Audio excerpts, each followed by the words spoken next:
ನೋಡಿ, ಅಗಲಕೋಟೆ ಜಮೀನು ಬೋಗಸ್ ಆದರೆ ಸರ್ಕಾರ ವರ್ಷ ಪಡಿಸ್ಕೊಳ್ಳುತ್ತೆ.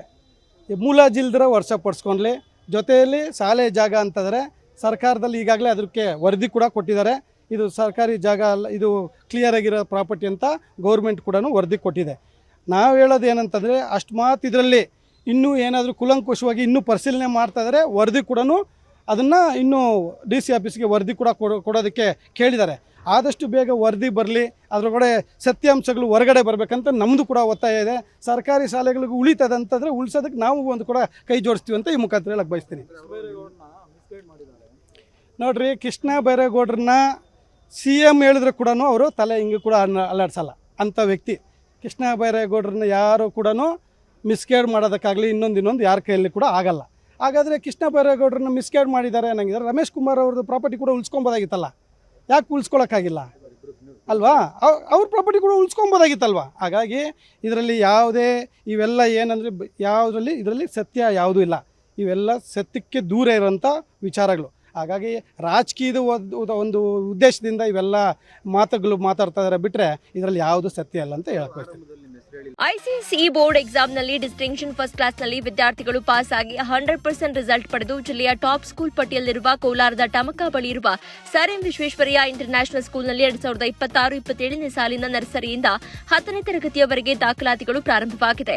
ಹೈಟೆಕ್ ಸ್ಕೂಲ್ ಬಿಲ್ಡಿಂಗ್, ಆಟದ ಮೈದಾನ, ನುರಿತ ಶಿಕ್ಷಕರ ಜೊತೆಗೆ ಸುರಕ್ಷಿತ ಬಸ್ ವ್ಯವಸ್ಥೆ ಕಲ್ಪಿಸಲಾಗಿದೆ.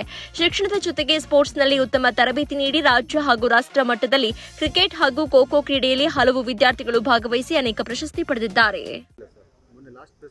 ನೋಡ್ರಿ, ಪ್ರಾಪರ್ಟಿ ಬಂದು ನಮ್ಮ ಸ್ನೇಹಿತರಿಗೆ ಕೊಡ್ಸಿರೋದು, ನಾವೇ ನಿಂತ್ಕೊಂಡು ಕೊಡ್ಸಿರೋದು ಪ್ರಾಪರ್ಟಿ. ನಾವು ಕೊಡ್ಸಿರೋದಕ್ಕೆ ಇವಾಗ ನಮ್ಮದೇ ಪ್ರಾಪರ್ಟಿ ಅಂತ ಮಾತಾಡ್ತಾ ಇದ್ದಾರೆ. ಅಷ್ಟು ಬಿಟ್ಟರೆ ಬೇರೆ ಇನ್ನೇನು ಇಲ್ಲ ಇಲ್ಲಿ, ಅರ್ಥ ಆಯ್ತಾ? ಹಾಗಾಗಿ ಮಾತಾಡೋಂಥವ್ರನ್ನ ಯಾರು ಬಾಯಿ ಮುಚ್ಚೋಕ್ಕಾಗಲ್ಲ. ಸತ್ಯ ಇವತ್ತಿಲ್ಲ, ನಾಳೆ ಹೊರಗಡೆ ಬರಲೇಬೇಕು ಅಲ್ವಾ? ಸತ್ಯ ಬಂದೇ ಬರುತ್ತೆ, ಅದಕ್ಕೆ ಯಾಕೆ ಯೋಚನೆ ಮಾಡಬೇಕು? ಅದನ್ನೆಲ್ಲ ಇಡೀ ಮಾಲೂರು ತಾಲೂಕಲ್ಲಿ ನಾನು ಹೇಳ್ತಾ ಇದ್ದೀನಲ್ಲ, ಇಡೀ ಮಾಲೂರು ತಾಲೂಕಲ್ಲಿ ಈ ಕಾಂಗ್ರೆಸ್ ಸರ್ಕಾರ ಯಾವಾಗ ಬಂತೋ, ಕಾಂಗ್ರೆಸ್ ಸರ್ಕಾರದಿಂದ ಬಂದ ಮೇಲೆ ಎಷ್ಟು ಆರ್ಡರ್ಸ್ ಆಗಿದೆ, ಏನೇನಾಗಿದೆ ಪ್ರತಿಯೊಂದು ಕೂಡ ತನಿಖೆ ಮಾಡಿಸ್ಬೇಕು.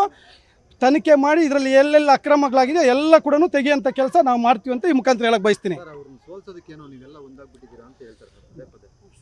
ನೋಡ್ರಿ, ಕೆಲವ್ರದ್ದು ಕೆಲವ್ರಿಗೆ ಭ್ರಮೆ ಇರೋರಿಗೆ ನಾವೇನು ಹೇಳೋಕ್ಕಾಗತ್ತೆ ಅಲ್ವಾ? ಹಾಗಾಗಿ ಯಾರನ್ನ ಸೋಲಿಸ್ಬೇಕು, ಯಾರನ್ನ ಗೆಲ್ಲಿಸ್ಬೇಕಂತ ಜನ ಇದ್ದಾರೆ, ಜನ ತೀರ್ಮಾನ ಮಾಡ್ತಾರೆ, ಜನ ಉತ್ತರ ಕೊಡ್ತಾರೆ. ಇದಕ್ಕೆ ಮುಂದಿನ ದಿನಗಳಲ್ಲಿ ಯಾರು ಮಾಲೂರು ತಾಲೂಕಲ್ಲಿ ಕೆಲಸ ಮಾಡ್ತಾಯಿದ್ದಾರೆ, ಯಾರು ಸೇವೆ ಮಾಲೂರು ತಾಲೂಕಿಗೆ ಅವಶ್ಯಕತೆ ಇದೆ ಅಂತ ಜನ ತೀರ್ಮಾನ ಮಾಡ್ತಾರೆ. ನಾವು ಯಾಕೆ ಯೋಚನೆ ಮಾಡ್ತೀವಿ? ನಮ್ಮ ಕೈಯಲ್ಲಿ ನಿಮ್ಮ ಕೈಯಲ್ಲಿ ಏನಾದರೂ ಇದೆಯಾ?